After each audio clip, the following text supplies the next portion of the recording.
Hello everyone, we are the Group 3. I'm Jinghan Xia. And I am Chenchen Zuo. Today we analyze for Aboriginal children's mental health for ADHD. Firstly, acknowledgement of country. Dear friends of the Nulagara Nation, I'm honored to express my admiration and gratitude to you on this special occasion. We pay our respect to the Nulagara people who are the custodian of this land. We acknowledge the Aboriginal and Torres Strait Islander peoples, the first Australians whose lands, winds, and waters we all now share, and pay respect to their unique value and the continuing and enduring culture which depend and enrich the life of our nation and the communities. Identification and critical analysis emergency scenario. First, I would like to share with you an urgent and essential issue, which is the mental health problem among Aboriginal children in Australia, particularly concerning attention deficit hyperactivity disorder. Through news reports, we have come to understand that in 2023, the numbers of Australian children diagnosed with ADHD is rising, raising significant concerns. Let's take a look at current situation. Australia's healthcare system primarily focuses on local children, but when it's come to Aboriginal children, the healthcare system have failed to consider their culture and habitats, revealing glaring gaps. The issue is evident. According to the statistical data, 57% of mothers of children with ADHD report that their children face discrimination and experience social difficulties. The reason why this issue is urgent is because the probability of children being affected is higher than that of the adult. However, the rate of mental health issues among adults in Australia is comparable to international standards, but the data of Aboriginal children has not been adequately considered. That implies that we must pay attention to and address the issue to ensure the healthy growth of the next generation. ADHD is posing a threat to Aboriginal children, making it difficult for them to sustain their education in schools, potentially leading to school dropouts, involvement in social issues, and even damage to public facility. However, the current ADHD assessment standards do not adequately account for the specific needs of Aboriginal children. The lagging state of the local education and healthcare system is also part of the problem, making it challenging to provide personalized counseling and treatment for children with mental health issues. Furthermore, due to the cultural difference, many parents have failed to recognize their children's learning difficulties and are related to mental health and may mistakenly believe that their children simply lack the desire to learn or experience disruptive behavior. Therefore, we need to consider how to integrate education and healthcare system with local culture to better address these issues. In the plastic sense, ADHD is present in almost all regions of the world. Let's watch a video about introducing ADHD.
And why does ADHD occur in children? ADHD is a common childhood onset neurodevelopmental disorder characterized by several inattention, impulsivity, and hyperactivity that may be associated with extreme educational and social conditions. ADHD needs dopamine for our executive functioning and especially for learning, starting, and finishing tasks. Dopamine is, among other sources, released when ADHD look forward to a reward. Then they can use the dopamine to start task. Without ADHD, before they doing anything, their brain evaluates whether the resource they will spend, whatever energy or time, will be worth it. From experience, they know that this task will yield some kind of reward, imagining the rewards release dopamine. With the dopamine, they can start and work until they finish. If the task was successful, their brain releases more dopamine and they feel rewarded. But with ADHD, there is a lack of dopamine, so their brain may not feel rewarded for finishing a task. Without reward, their dopamine tanks don't get refilled, leaving they with less fuel for their executive functioning. The next time when they consider doing the task, their brain remembers this. ADHD also disrupts their ability to anticipate, wait for, and be motivated by a future reward. Addressing this urgent situation requires comprehensive thinking and taking action. Three main factors impact local children: genetic and environmental fact, family and educational environment, and cultural difference. We must proactively address these factors to ensure these precious children receive the support and care they need. First, alcohol nicotine have been persistent issue in the local context. Research suggests that maternal smoking and alcohol consumption during pregnancy can harm an infant's brain. Additionally, exposure to smoking and alcohol during a child's upbringing can have adverse effects.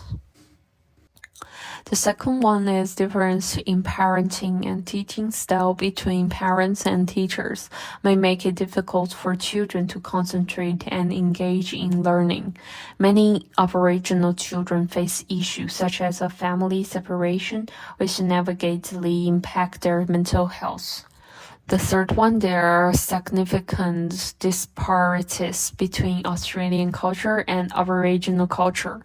This can lead to misunderstanding of children's behavior and cause missed opportunity for proper assessment.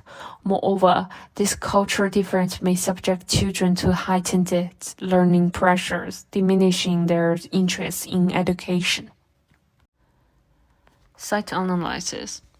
Warburton is a remote community located in Nandadara in the eastern mining in Western Australia.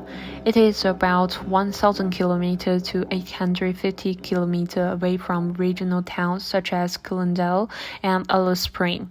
Travel only through the public way of the highway. Due to its remoteness, Warburton has a school, which is the Warburton campus of Nandadara Land School, and is the one of the 8 schools. The students are currently 87 K-12 students, and the school have 13 teachers, and it also have relative single procedure and facility. But there are no target physiological counseling teachers. In the Warburton area, the government provides a basic facility, and Nandadara has its own council, service, and health service. But health service are only for clinic service, public health, and elderly service. There's no special center for adolescent mental health. About resident analysis. Living in Wopton Mini Nanadara, also known as the Pinning, is an Aboriginal culture group of Western Australia. In the area, there are 431 Aboriginal people, of which 96 children aged 0 to 14, a significant proportion. There are three most used Aboriginal languages. English may be the third or even fourth language for children. Therefore, English education will be hindered to some extent, and children will learn knowledge in new languages. Should we think about whether we should use a local language and culture combined with classroom education to implement the education work? The local resident culture is mainly handwork, painting, weaving, and hunting. For education, we can connect the local culture with the classroom. Mental health has its own treatment methods. Should we choose to combine the two methods to get the children whose mental health is hurt? In the Nanadara community, we have identified several issues. Firstly, the responsibility of childcare primarily falls on grandmothers. Secondly, there is a problem of domestic violence with the community, as well as issues related to the alcohol consumption by pregnant women. At the same time, the safety of healthcare workers cannot be guaranteed, leading to a loss of medical personnel. The children in the community also face challenges in accessing adequate mental health services. Now we come to the part of theoretical frameworks and methodologies. Regarding the methods to help children with ADHD, we have formed a framework consisting of two parts, pre-diagnosis and the post-diagnosis. In the pre-diagnosis phase, we can establish testing criteria specifically for ADHD in children, promoting awareness of family education and organize activities that connect Aboriginal culture with the Australian curriculum. Here we have found a great example regarding the government's provision of welfare and methods for mental health. It includes strategies that encompass personal and family aspects, the culture, and the healthcare. After diagnosis, the treatment methods can involve appropriate medication in the right dosage and guidelines for preventing harm to children.